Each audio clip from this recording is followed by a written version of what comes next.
విడిచిపోయేటట్టు, ఆ ప్రభువు విడిచిపోయేటట్టు మనము పాపము జోలికి వెళ్ళి ఆ పాపపు ఆశలు, కోరికలు, వాడి యొక్క సంబంధించిన ఆ సామాగ్రిని అంతా హృదయంలో నింపుకుంటే ప్రభు ఎలా వసిస్తారు? ఆయన పాపముతో ఇజ్జోడుగా ఉండలేడు. వెలుగుకు చీకటికి ఏమాత్రం కూడా పొత్తు లేదు. కాబట్టి విగ్రహములతో ఏమి పొందిక? దేవుని యొక్క ఆలయములో విగ్రహములకు సంబంధం లేదు. అక్కడ ఆయన నివాసం ఉండలేడు. అందువల్ల ఆయన విడిచి వెళ్ళిపోతారు. నా కుమారుడా, దయను సత్యమును ఎన్నడును నిన్ను విడిచిపోనీయకుము. నిన్ను విడిచి ఎప్పుడు పాపమును మనము తెచ్చుకొని నింపుకుంటూ ఉంటే ఆ హృదయంలో ఆయన వసించలేక విడిచి వెళ్ళిపోతారు. ఇట్టి దౌర్భాగ్యమైన స్థితిని మనము సంపాదించుకొనుట అనగా దయను కోల్పోవుట, ఆయన సత్యము అయిన యేసు ప్రభువును విడిచిపెట్టుటే అవుతూ ఉంది. ఇది మనకు ఎంత నాశనము తీసుకుని వస్తుందో మనం అర్థం చేసుకోవాలి.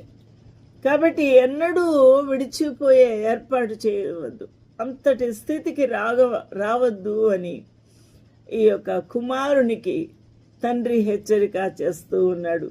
దయను సత్యమును ఎన్నడూ నిన్ను విడిచిపోనీయకుము, వాటిని కంఠభూషణముగా ధరించుకొనుము. కంఠభూషణముగా ఇలాగా నీ హృదయంలో నెక్లెస్ వలె, భూషణము ఒక జ్యువెలరీ వలె, ఒక ఆభరణము వలె ధరించుకో నా కుమారుడా అని సెలవిచ్చుచూ ఉన్నాడు. Let not mercy and truth forsake the, bind them about దై నెక్.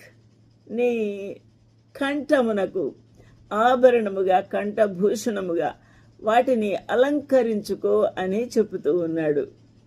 నీవు అంత గొప్ప ఆ ప్రభువునే అలంకరించుకుంటే, కంఠభూషణంగా ప్రభువుని కంఠములో పెట్టుకుంటే, అనగా ప్రథమ స్థానం ఇస్తే ఎంత అద్భుతంగా ఉందో, ఎంత ఉన్నతమైన స్థితిలో నీవు ఉంటావో నువ్వు గ్రహించాలి.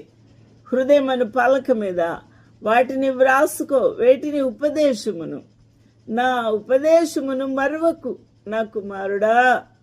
నా ఆజ్ఞలను హృదయపూర్వకముగా గైకొనుము, వాటిని హృదయమను పలక మీద వాటిని వ్రాసుకొనుము అని చెప్తూ ఉన్నాడు. రైట్